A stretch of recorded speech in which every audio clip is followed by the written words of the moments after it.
following lecture was produced by Glorian Publishing, a non-profit organization, and is one of hundreds of lectures freely available via download, podcasts, streaming radio, and transcription. These lectures range in topic and complexity in order to address the many needs of humanity. We invite you to browse our library of lectures, books, courses, and articles to find teachings that suit you. Through the support of donations, Glorian Publishing has published 40 books, hosts international retreats several times a year, offers free online courses, and many other valuable resources, available to anyone worldwide. All of this has been made possible by the financial support of listeners like you. Your donations make it possible for this free public service to reach thousands of people every day. To make a tax-deductible donation in any amount, even anonymously, visit GnosticTeachings.org. Now, with heartfelt wishes for the end of suffering for all creatures, we begin the lecture. May all beings be happy.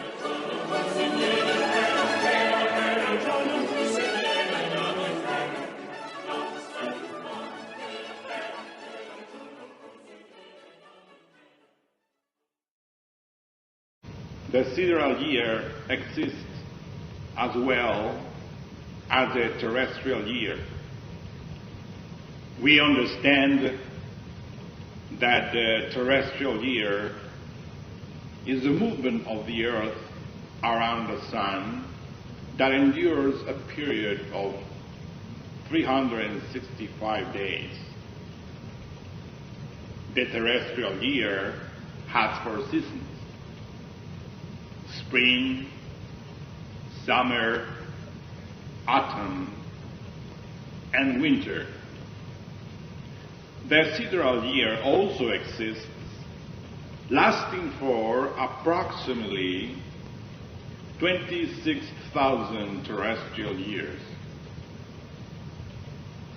Our solar system travels around the zodiacal belt, and during its voyage, many unusual things happen.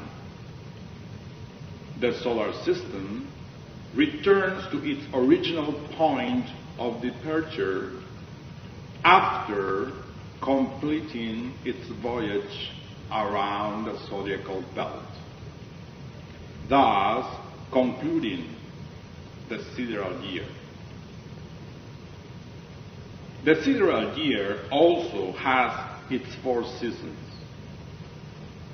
spring, summer, autumn, and winter. Spring is the age of gold, summer the age of silver, autumn the age of copper, winter the age of iron. Each root race endures a complete voyage of the solar system around the zodiacal belt. Our actual root race, the Aryan race that populates the 5 continents of the world, was born after the universal flood and will last throughout the era of Aquarius, which we are presently in. The voyage of our solar system began in Aquarius and will end in Aquarius. Before this present voyage, our solar system completed another voyage. Another root race existed during that previous voyage, meaning in the previous sidereal year.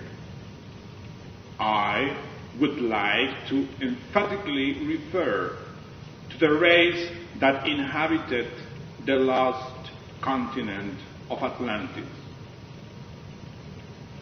The Atlanteans had their bodies even till 3 meters of stature, and they lead to create a very powerful civilization. The Atlantean continent was immense.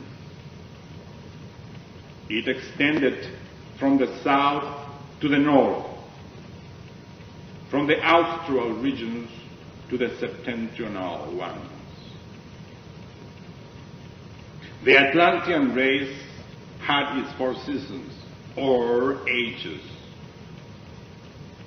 During their spring, or golden age, borders and passports were unnecessary.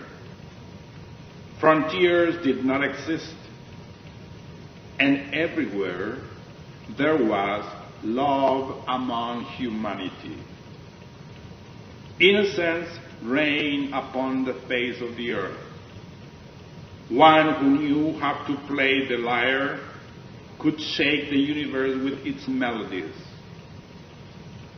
The lyre had not yet fallen upon the floor of the temple and smashed into pieces. This was because the solar dynasties were still governing. As the age of silver arrived, everything from the gold age diminished. However, human beings were still in communication with the ineffable beings, or as it is known in Christianity, angels, archangels, principates, thrones, etc. The splendors of light of the golden and silver ages became dark when the age of copper arrived. There were not the same splendors of the past. The people started to establish frontiers. Wars were started. Hatred was born, as well as selfishness, envy, greed, etc. Finally, the age of iron, the Black Age, arrived. Obviously, the age of copper was the autumn, and the age of iron was the winter of the Atlantean race. During the age of iron, the Atlanteans developed a very powerful materialistic science. They built for themselves atomic rockets so that they could travel to the moon. In fact, these Atlantean ships were so powerful that they were able to travel to Mercury, Venus, Mars, and in general to all of the planets of our solar system. Atlantean medical science went far beyond our modern medical science. The Atlanteans were experts in transplants.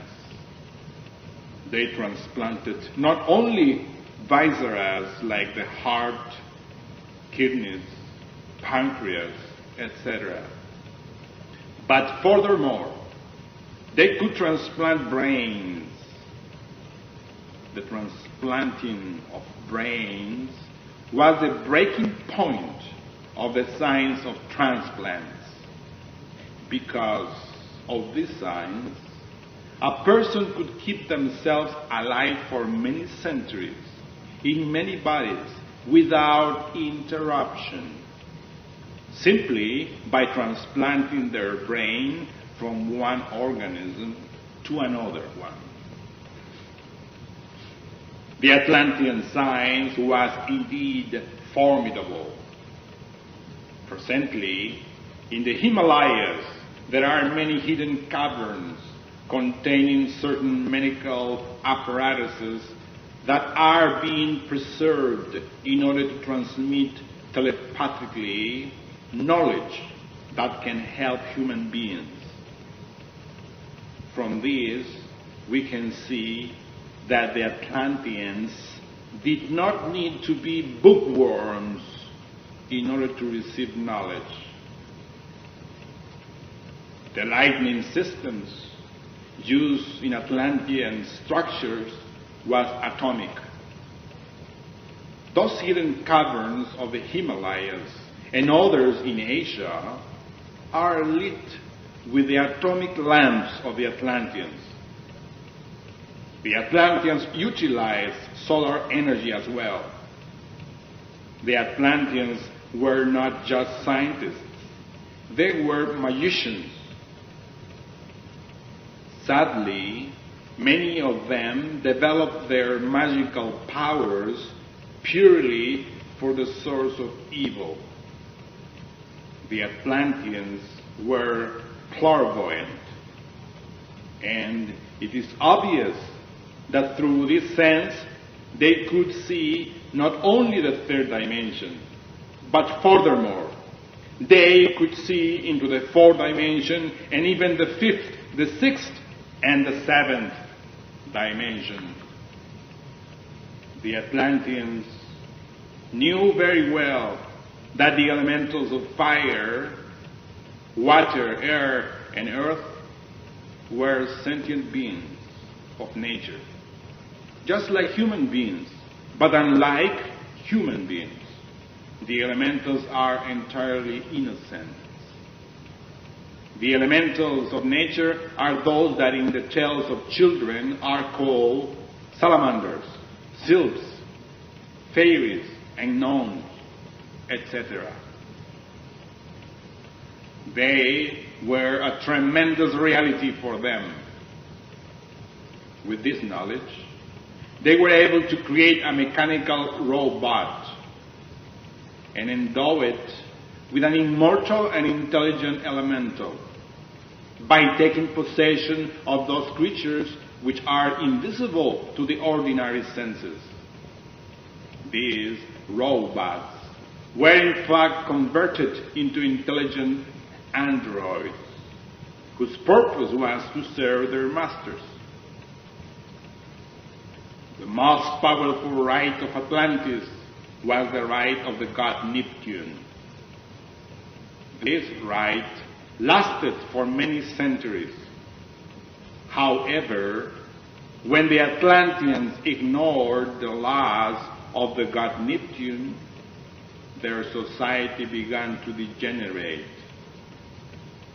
During the Iron Age, the age of Kali Yuga, the Atlanteans possessed tremendous powers. We remember the story of Jezebel, she of the gloomy destinies. Jezebel was an extraordinary queen that made herself immortal.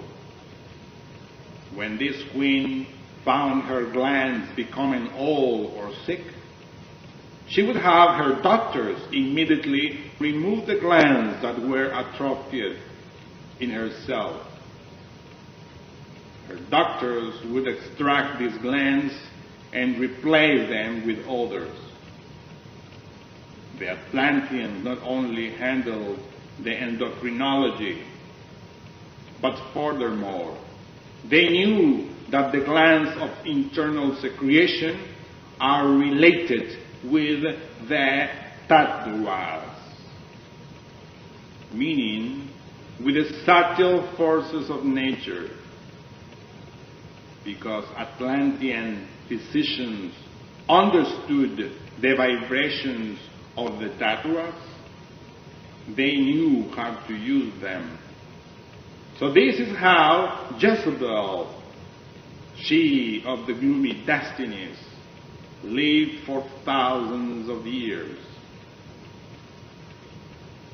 Disgracefully, Jezebel established in Atlantis anthropophagy. Young women and children were immolated for their religious cults. To to the potentates of darkness.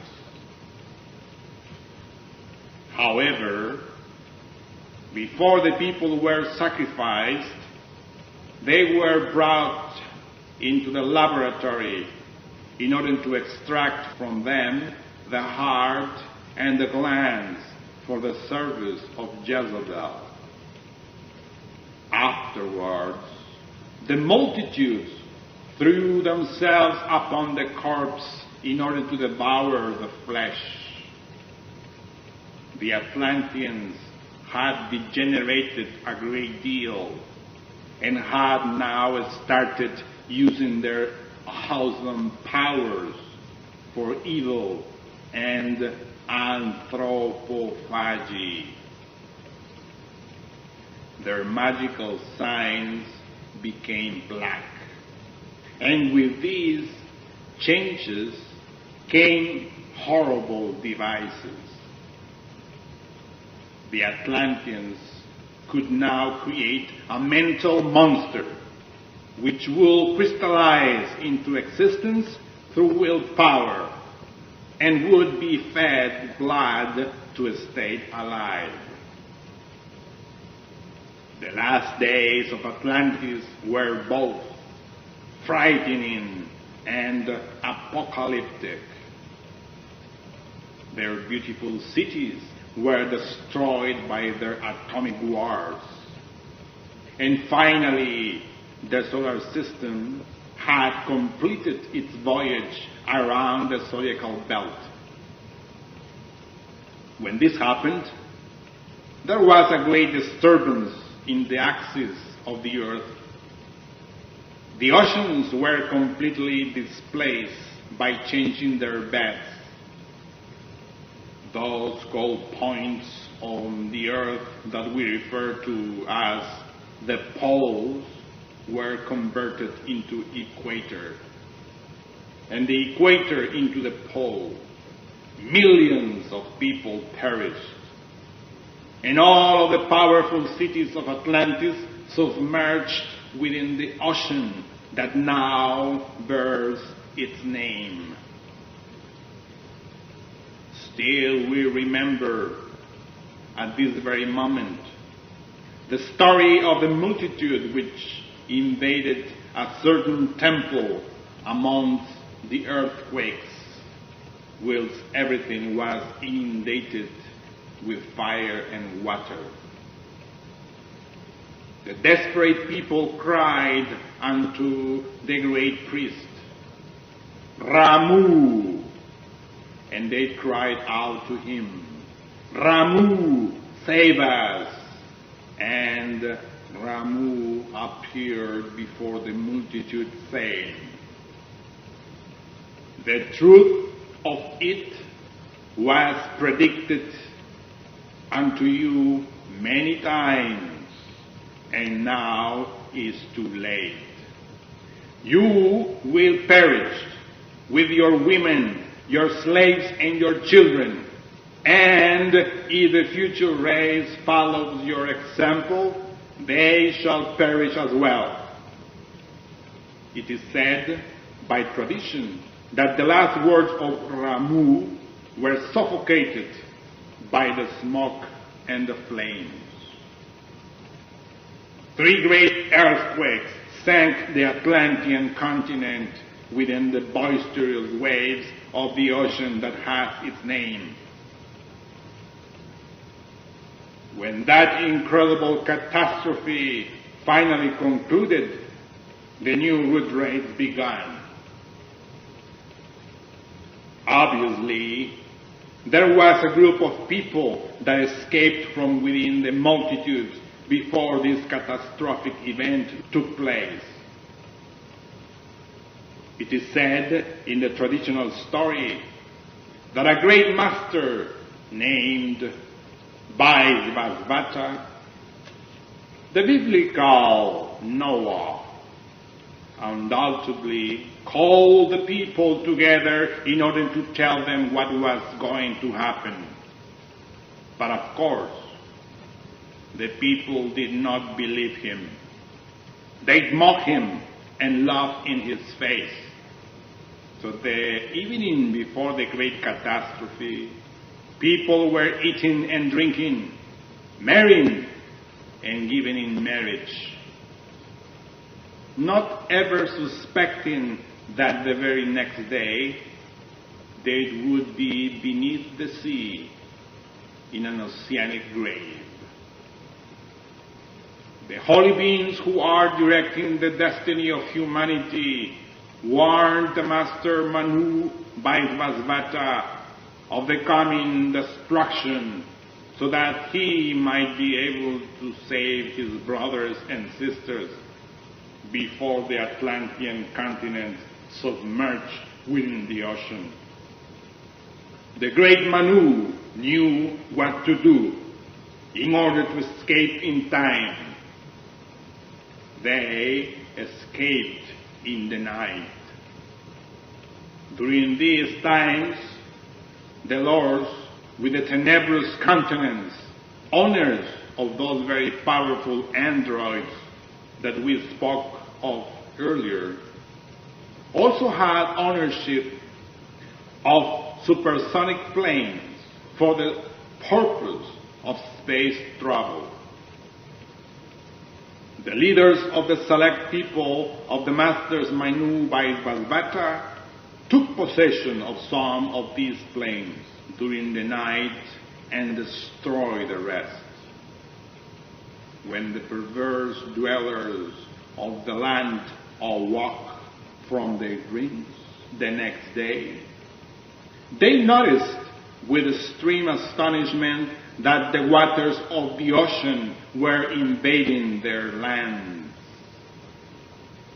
So they ran to their spaceships, but they could not find them anywhere. Many of them suddenly understood what was happening and went in search of the followers of Manu Vaisvasvata. Only a few of them were left to be killed by the crazed multitudes who would momentarily be killed themselves by the crushing waves of the sea. Currently, if explored properly, we find at the bottom of the Atlantic Ocean marvelous cities, magnificent palaces that in a former time existed with many people walking within their splendid halls. Now only seals and fish swim within the dark ruins. Our solar system started another voyage around the zodiacal belt after the submergence of Atlantis. This catastrophic event finished off the fourth root race. Those few that were saved emigrated to the high plateau which is situated in the central tableland of Asia, to a small country which is known to us in these days as Tibet. It was there in Tibet that the survivors were mixed with the Hyperboreans and with the Nordics in order to originate the new root race, the present Aryan race. Our Aryan race was born after the deluge. Obviously, each root race has 7 sub-races. The first sub-race was formed on the central plateau of Asia. In those times, it was known as Asha. The second sub-race flourished in India and China, and the emigrations carried humanity to the lands of Persia, Chaldea, Egypt, Jerusalem, where the third sub-race of the great Aryan race flourished. The fourth sub-race was formed by the Greeks and the Romans. The fifth sub-race was formed by the Germans, English, French, the Anglo-Saxon and Teutons. The sixth was formed right here in America, precisely in Latin America.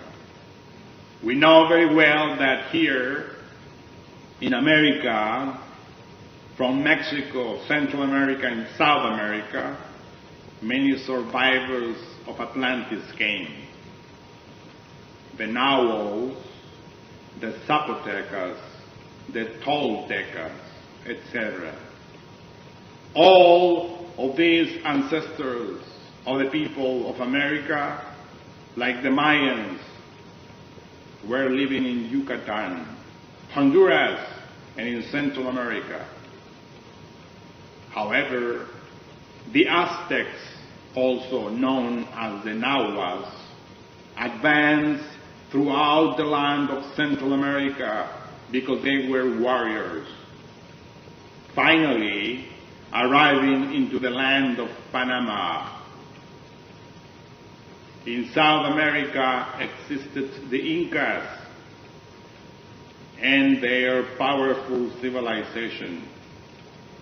There is no doubt that the most powerful pre-Hispanic civilizations were the Mayans, Incans, and Aztecs. We do not want to say that the Chibchas, Araucans, etc. of South America did not have beautiful cultures. But the strongest civilizations were the Nahuas of ancient Mexico, the Mayas of the Yucatan and Central America, and the Incas in Peru, who lived in the mountains of Cusco. When the Spaniards arrived here in America, when they arrived in Mexico, and after they invaded all of the land of Central and South America, they mixed themselves with the autochthonous races. Out of this mixture, the Latin Americans were born, the sixth sub-race of this gigantic Aryan race. The seventh sub-race is in the process of being formed in the United States of North America, Canada, etc. It exists right now. This seventh sub-race is a result of the mixture of all of the races of the world.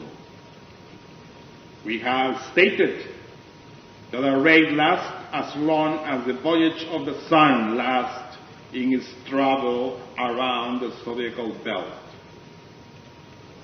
Our race was born in the constellation of Aquarius during the era of the water carrier after the universal flood. Now the end is at hand, because the voyage of the solar system has finished. It has returned after many years to its original point of departure, due to the fact that in this precise moment we are in the era of Aquarius again. This era started again on the 4th of February of 1962, between 2 and 3 in the afternoon. At that moment, all of the astronomers of the world could see with their telescopes the celestial transit rush under the constellation of the water carrier. What we are asserting is perfectly documented. We are not affirming anything that does not have proper documentation. If somebody says that the age of Aquarius has not started yet, or sustains that it started sometime earlier than the date already mentioned, what is that speculation for the science? And what does it matter unto us? The plain reality is that the age of Aquarius started on the date already mentioned.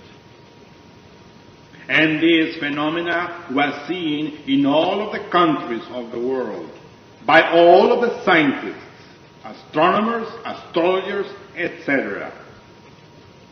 It is a concrete, official, and irrefutable fact.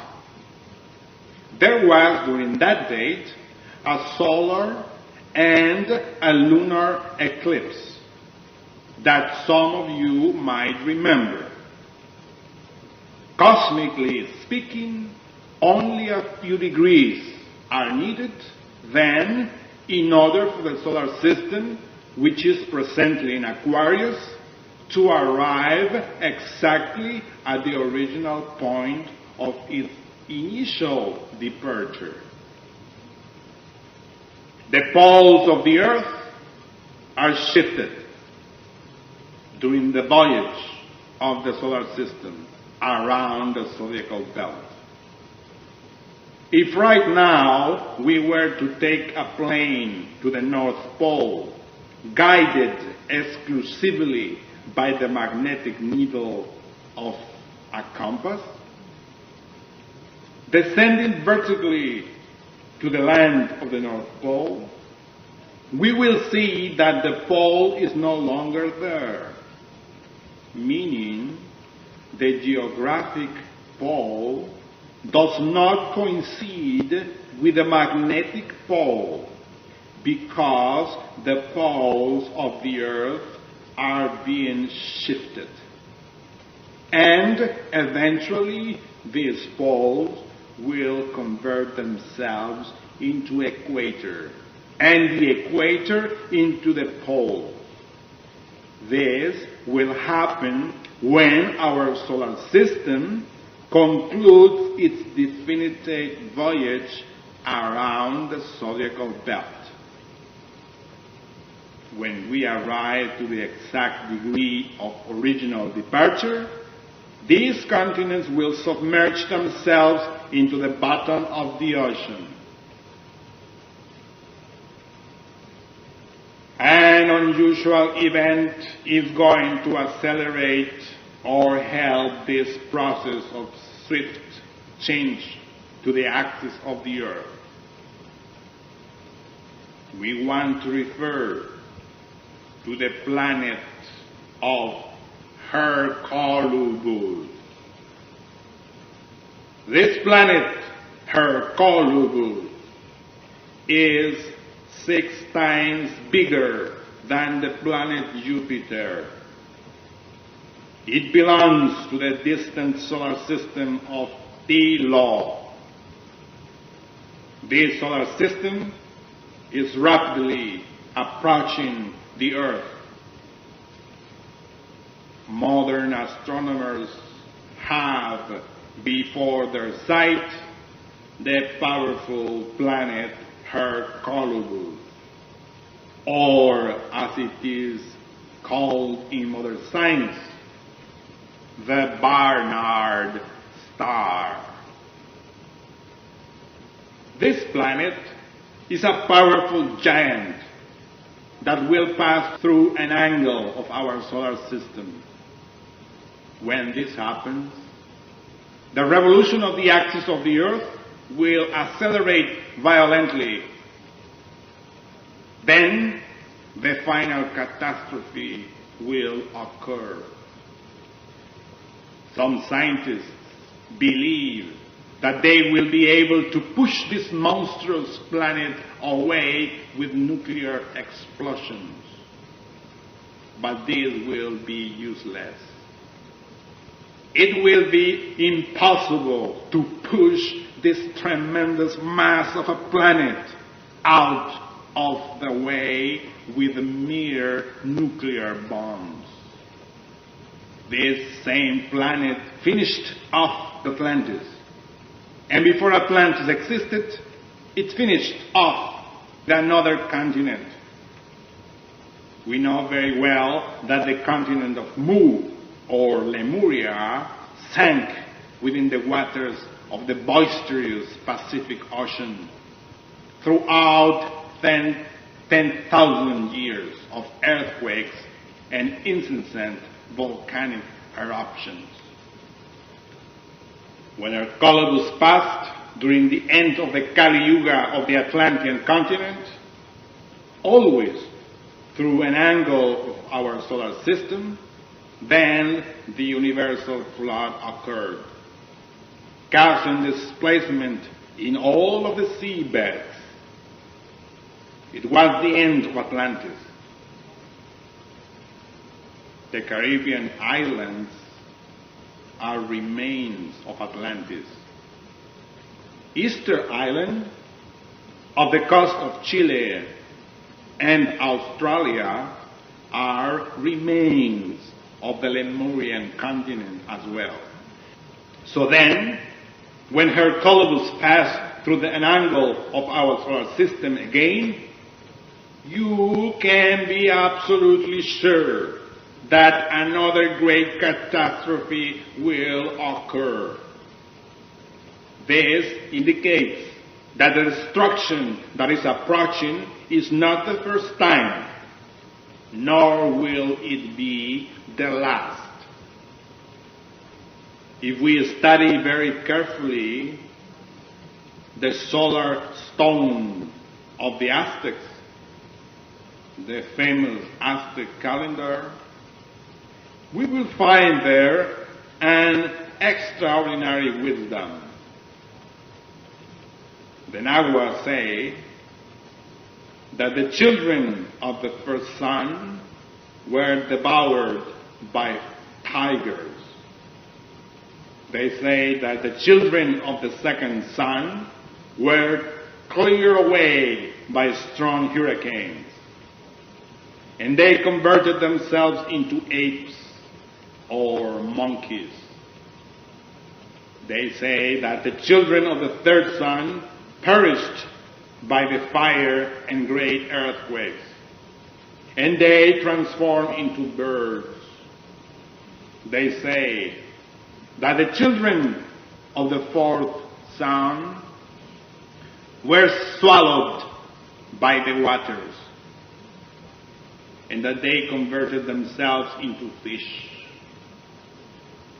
But they do not say anything of the children of the fifth son,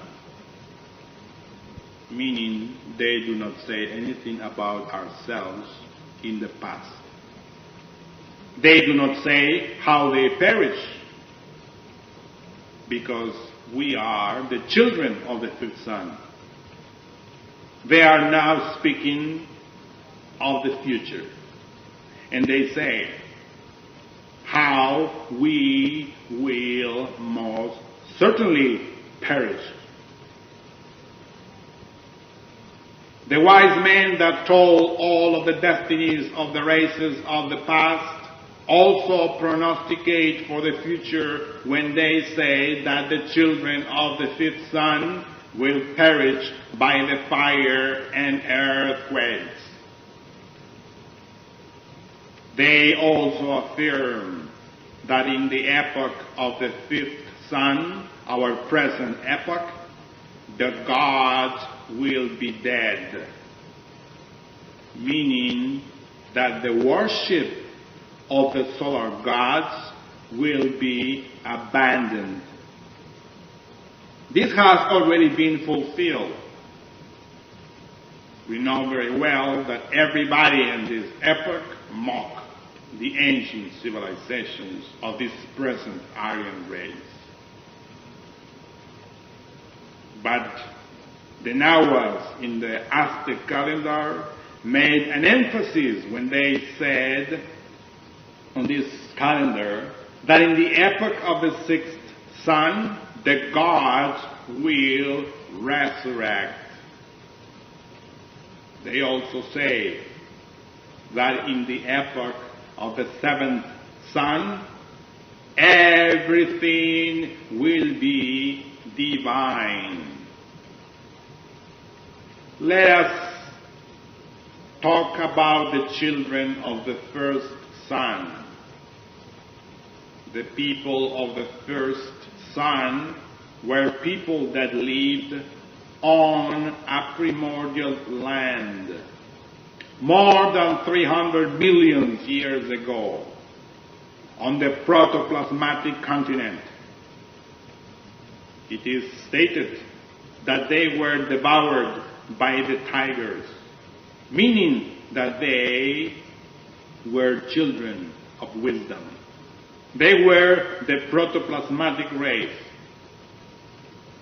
When speaking of protoplasmatic people, it seems to clash with Hegel's theory that it speaks to us only of that bit of salt named protoplasm. The protoplasmatic people had gelatinous bodies. They were ductile, elastic, very flexible. They could assume gigantic statures or reduce themselves into a mathematical point. They were also androgynous, reproducing themselves as the cells reproduce, by cellular division. This same phenomena of reproduction remains in our blood. Thus we see how the cells are reproduced in two, and the two into four, in order to reproduce themselves. The protoplasmatic race was devoured by tigers, meaning that they were devoured by wisdom.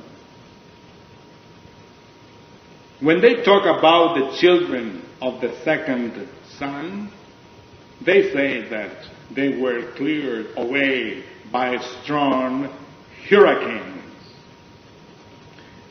This is an esoteric meaning. We are now speaking of the Hyperboreans. The Hyperboreans race had androgynous bodies as well, but much less gelatinous and more gaseous. It is stated that they were transformed into apes, meaning that some of them degenerated and perished. It is also stated in the culture of our people of America, the Nahuatl, about the children of the third sun, the Lemurians. The Lemurians were gigantic hermaphrodites. We can see their representations in those sculptures that are in Tula, state of Mexico. They were oviparous. The children of the second sun reproduce themselves by budding, but the children of the third sun reproduce themselves oviparously or oviparously. It is clear that those hermaphrodites ovulated and that the ovum that escaped from their ovaries was already fecundated. They were male, female, as the Bible states. When God created man, he made him in the likeness of God. Male and female, he created them. And he blessed them and named them Adam when they were created. Then, it is stated that in a determined period, the egg was opened and a child was born from it. This child was then nourished from the breast of the father-mother. When we say that the Lemurians were hermaphrodites, it invites us to think. Certainly, the nipples of the male are atrophied mammary glands, and the clitoris of the woman is an atrophied masculine phallus, which has withdrawn with nervous ligaments. So, in the human organism, we find the testimony that in the past the human beings were hermaphrodites. Still, in these times, we find people with both sexual organs. It is proof or testimony for people so that they cannot obstinately deny or ignore these truths that are unknown to so many people. The Lemurians were divided into opposite sexes over the years through the process of evolution. Children were born with one sexual organ more developed than another. Finally, the day arrived in which the children appeared only unisexual. Then, sexual cooperation was needed in order to create. During the epoch of Lemuria, the sexual act was still considered to be very sacred.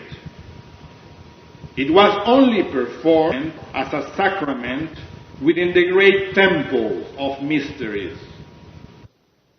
The Nahuas state that the Lemurians converted themselves into birds.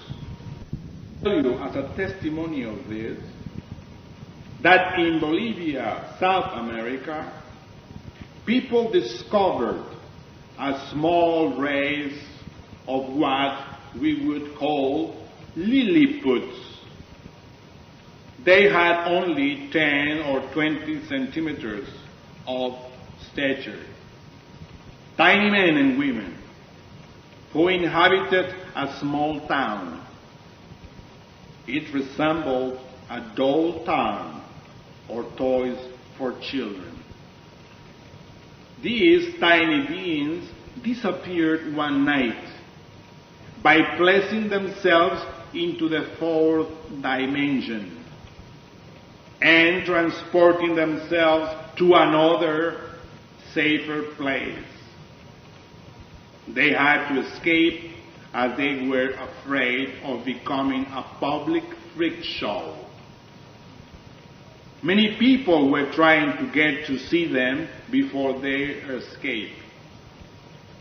But now only the tiny town remains, and very well guarded by the Indians of that place. Thus, we understand that it is very true that the children of the third son were converted into birds. The Nahuas state that the children of the fourth son will perish by the waters, and that they will transform themselves into fish. It is true, and of the public knowledge, according to history, that Atlantis was devoured by the ocean. As for us, the children of the fifth son, we will perish by fire and earthquakes. Obviously, the earthquakes are being intensified from instant to instant, from moment to moment. What is happening? The fact of the matter is that the ocean floor is cracking more and more all of the time. A series of faults exist at the bottom of the Atlantic and Pacific Oceans.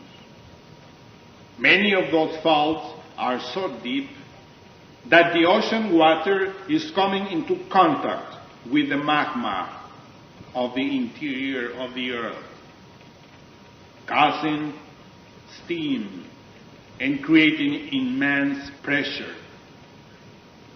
This pressure is within the fault lines so as to increase the movement of the continents.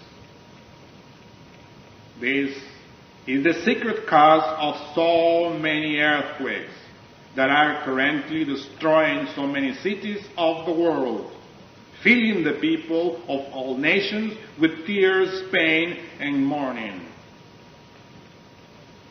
The theory that states that the earthquakes are due to simple shift of the continents or some geological layers does not convince anyone. The crude reality is that soon the trembling in one country will be the trembling in another. The earthquakes are going to get more frequent and intense all the time. And if we add to this the tremendous nuclear explosions that the scientists are performing with the interior of the earth, it is very clear and a clear fact that a great catastrophe will occur and should not surprise us when it does. It is really sad that this planet is submitting itself to a long agony. The fish of the ocean are dying because we have contaminated the waters. There is no doubt that the oceans have become huge garbage cans. The nuclear waste could cause, at any moment, a catastrophic event. The containers that are used to house the nuclear waste are, in reality, completely useless. At any moment, we repeat, this nuclear waste could provoke a frightful disgrace for our world. The chemical fertilizers many people have been using are, in reality, sterilizing the soil. The forests are being cut, finished, destroyed. The cities are full of pollution. There are many scientists that will affirm that in the direction we are headed, within 40 years, humanity will perish from the smog alone. We see then how the current humanity has degenerated itself. From the oceans, rivers, lakes, the atmosphere, everything has been contaminated. The organic life that exists on the flesh of the earth, trees, animals, people, etc., are necessary for the life of the earth. The trees attract determined types and subtypes of cosmic energy that they transform and project to the interior layers of the earth. The most insignificant insect attract determinant modalities of energy that they transform and project in same format previously described. Each one of us attracts determined types and subtypes of energy that are transformed and soon retransmitted into the interior layers of the planet Earth. The organic life of all animal, vegetable, mineral, and human kingdoms are necessary to sustain the life of the planet. Therefore, without the organic life of all of the creatures of nature, the earth will convert itself into a great desert. Disgracefully, everything is being altered. Hunters are finishing off many species of animals from the forests, lakes, lagoons, and oceans, like seals, turtles, dolphins, etc. Because the hunters are killing off so many species of animals, large game reservations have been set up in Africa. This was done so that they will not finish of all of the creatures of nature. The fruits of the earth are being adulterated by the all-knowing scoundrels. It's difficult to find pure apples, that is, without adulteration. Any tree without adulteration or grafting attracts, as a logical fact, the energy that is related to it. This energy is then transformed and retransmitted into the interior layers of the earth. However, a tree that has been grafted can no longer accomplish its precious mission. They do no longer charge with the vital principles that are inherent in all natural functioning organisms. These days, we see in all parts of the world very beautiful fruits that are a pleasure to the eye. But they do not produce in the organism the same effects of the fruits that haven't been altered by graft or crossbred, etc. Because of our present actions, the earth is being submitted to a tremendous agony, and this must come to an end.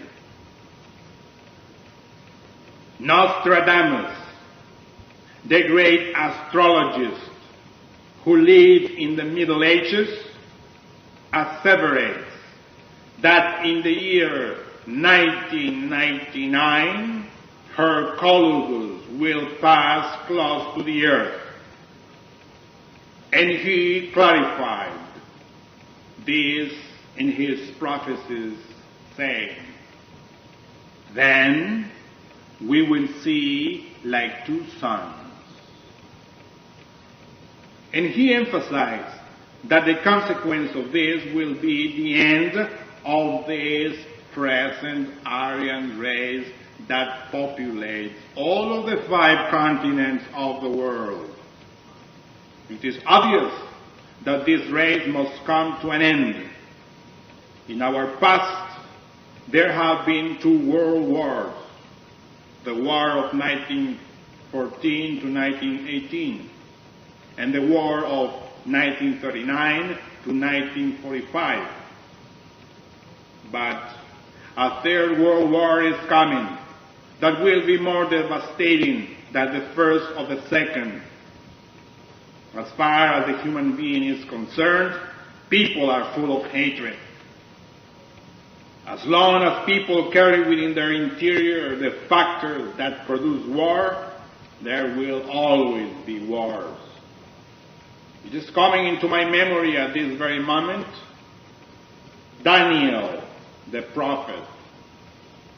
He said, "The 4 winds of the heavens strove upon the great sea, and 4 beasts came up from the sea, and they were diverse one from the other. The first beast was like a lion, and had eagle wings. And a man's heart was given to it. The second beast was likened unto a bear. The third beast was like unto a leopard. And the fourth beast was dreadful and terrible and exceedingly strong. It had great iron teeth, and everything that the beast devoured broke into pieces, and it stamped the residue of the pieces with its feet. It was diverse from all the other beasts, and shall devour the whole earth, and shall wear it down and break it into pieces. And he shall wear out the saints of the Most High. But when judgment takes its seat, the judge will take away his dominion, and the kingdom will be delivered unto the kingdom of the saints. When the kingdom was delivered unto the saints, this is the arrival of the new golden age. Obviously, Daniel is referring to the 4 ages or the 4 seasons of our present Aryan race. The age of gold, the age of silver, the age of copper, and the age of iron. The age of iron, which is our present age. In this Iron Age, humanity arrives in the actual state in which it is. The fourth beast has been dreadful and terrible, just as Daniel said, diverse from all of the other beasts. In other words, this Kali Yuga or Iron Age is very diverse from all of the other ages. But his end will come from night to morning, as it is written. The day of the Lord will come when it is not expected. He will come as a thief in the night. And in this precise moment, we are in the beginning of the end. The Apocalypse tells us of the beginning of the end, and we are precisely in the end of our era, the end of Kali Yuga, the end of this fourth beast. You will see within a very short time how the cities of the world will fall, how everything will be reduced to ashes. The earthquakes will intensify frightfully.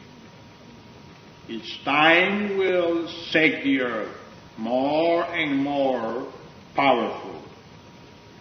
You will be witness within a very short time in your body of bones and flesh to what is going to happen. And you saw what happened during the years 1982 and 1992. You remember by yourselves. It is necessary that we pay attention to the times, because the end is at hand. With solar mechanics, we can demonstrate that the solar system is arriving at the end of a great voyage. Truly, I say unto you, that every voyage of the solar system around the zodiacal belt has always finished in a great catastrophe. As the scriptures state, The sins of humanity have reached unto heaven, and God has remembered her iniquities. Babylon the Great, mother of all fornications and abominations of the earth, will be destroyed. And from this perverse civilization of vipers, none will remain, not even one stone upon a stone. Peter, when prophesying, said, "The heavens shall pass away with a great noise, and the elements shall melt with fervent heat. The earth also and the works therein shall be burned up." Certainly, the fire will be the first element to enter into action with the approaching of the planet Hercules. The magnetism of this planet is so great that the magma within the interior of the earth will start to surface. Then many volcanoes will start to emerge everywhere, and a great bonfire will be propagated from the north to the south pole. However, before these events come to pass, the Antichrist will perform true marvels. The Antichrist, or the false signs, this actual civilization and all of this technology will perform great miracles. The Antichrist, the technological science of this epoch of Kali Yuga, will make atomic rockets that will be able to travel to any planet of our solar system.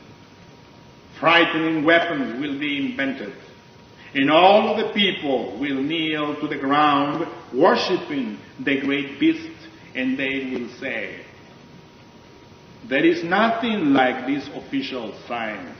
There is nothing like this technology of these modern times. There is no one like unto the beast. There is no one like the Antichrist. Few will be those which will hear the words of Christ in a few times. Within a short period of time, people will not listen to this. People say in these times, 'I want demonstrations. I have to see it to believe it. I only believe in what the physical senses inform me. Those mystical matters from the roof above no longer concern me. There is no one like the beast,' they say. There is nothing like the official science, like the technological time in which we are. They think that this civilization will endure forever. Is what they think. So then, all of you who are listening in this very moment, let it be known that the times of the end have arrived. But if, as in the case of Atlantis, there were a select few that knew to lead with Manu Vaisvasvata toward the central plain of Asia, then there must as well in these times be a select group that will survive the impending doom. They will be taken away from within the fire and the smoke before the great catastrophe. Who are the ones that will be chosen to survive? These will be people who have chosen to explore themselves internally. Those who will eliminate from themselves their psychological defects. Those who are finished with the cult to the ego, with the cult to the myself or itself. These chosen people will be formed by women and men of good will, that in reality are able to transform themselves radically. These select people will be taken to a specific place in the Pacific Ocean. These chosen few will live during the end in a place where they will be able to see the fight between the fire and the water in a battle to the death. This battle will be during 2 centuries. And when a double rainbow appears upon the clouds, a sign of new alliance of God with human beings, these people will be abide in the new lands and new heavens. Then the golden age will dawn. That is why Virgil, the poet of Mantua, the great master of Dante Alighieri, writer of the Divine Comedy, said, "The golden age has arrived, and a new progeny command."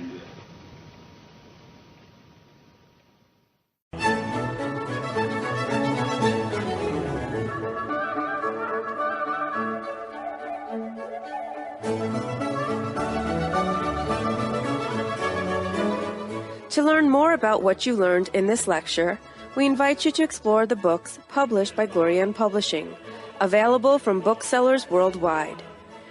You may also be interested in online courses or upcoming retreats, all of which you can learn about at gnosticteachings.org. All of this has been made possible by the financial support of listeners like you. Will you help others to benefit from this knowledge? Most spiritual schools recommend a donation of $10 to $20 per lecture. Every donation helps. Make a donation now at gnosticteachings.org. Thank you. May all beings be happy.